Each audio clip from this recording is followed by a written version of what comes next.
অনেকেই হয়তো সার্জারি করলো, কিন্তু অধিকাংশ ক্ষেত্রে অনেকে কিন্তু কমপ্লেন করে থাকে যে সেই পুরনো সমস্যাটা আবারও ফিরে এসেছে, অর্থাৎ রিকারেন্ট হবার কোনো সম্ভাবনা রয়েছে কিনা। অনেকেরই যেটি হয় যে ইনকমপ্লিট সার্জারি, কেমন আমাদের কাছে এরকম অনেক পেশেন্ট আসে। গতকাল আমার চেম্বারে একজন এসেছে, স্যার কি বলবো, আমি তো একবার অপারেশন করেছি, আমার আবার হয়েছে।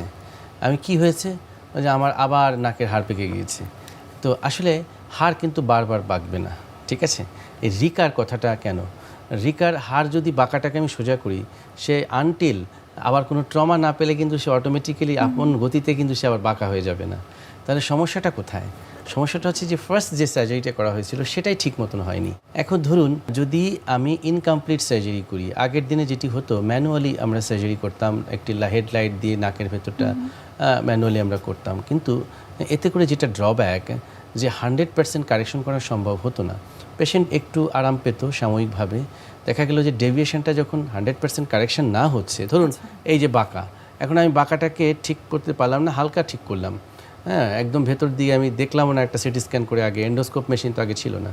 তো সেক্ষেত্রে হবে কি, পেশেন্টের একটু স্পেস পাবে, সাময়িকভাবে একটু আরাম পাবে, ফর দ্য টাইম বিং যখন আলটিমেটলি আবার তার অ্যালার্জিক প্রবলেমটা যদি কন্ট্রোলে না থাকে, মাংসটা আবার ফুলতে থাকবে, তখন জায়গাটা কিন্তু আবার লক হয়ে যাবে, কারণ সে সেপ্টান্ত তো 100% কারেকশন হয় নাই।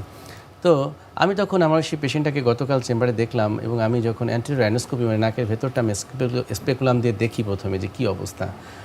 এরপর আমি কি করলাম, একটা এন্ডোস্কোপি করলাম, ন্যাজো এন্ডোস্কোপি করে দেখলাম যে আসলে আগের যে সার্জারিটি সম্পন্ন হয়েছিল, যার সম্মুখ ভাগের ওই যে তরুণাস্থিটুকুকে শুধু কারেকশন করেছে, কিন্তু পেছনে তো অস্থি আছে, হাড় আছে, হাড়ের বাঁকা কোনোটাই ঠিক করা হয়নি, একটু ঠিক হয়নি। তখন আমি বললাম তাকে, ভাইরে তোমার তো এটা আবার হয় নাই নতুন করে, এটা আগের থেকেই হওয়া ছিল। এখন তোমার ওই সময় টার্বিনেটটাকে রিডাক্ট করেছিল, টার্বিনেটটাকে যখন একটু আমরা টার্বিনোপ্লাস্টি করি তখন স্পেস বাড়ে, তো সময়ের আবর্তে কিন্তু এটা আবার ফুলতে পারে অ্যালার্জিক রিয়াকশানে। তো সেটা ফুলে তোমার জায়গাটা যখন আবার কমে গেছে, তুমি ভাবছো যে আমার মনে হয় আবার হয়েছে। আবার হলে কোনটা হতে পারে, সেটা হচ্ছে অ্যালার্জিক অ্যাটাক আবার হতে পারে। কিন্তু নাকের হাড় কিন্তু বাঁকা একবার ঠিক করলে সেটা আবার নতুন করে বেঁকে যাবে না, যদি না কোনো আঘাত সে দ্বিতীয়বার এই সমস্যাটা হবার দ্বিতীয়বারের হবার কোনো সম্ভাবনা নেই, যদি প্রথম সার্জারিটা 100% কারেক্ট করা যায়। একই সাথে এখানেও জানিয়ে রাখতে হবে যে অ্যালার্জিক যে রাইনাইটিসের রোগীরা আছে, যে ডিএনএসের পাশাপাশি যাদের অ্যালার্জিক প্রবলেম, সেটাকে আবার ঠিকই কিন্তু কন্ট্রোলে রাখতে হবে, এবং সেটার ট্রিটমেন্ট আলাদা।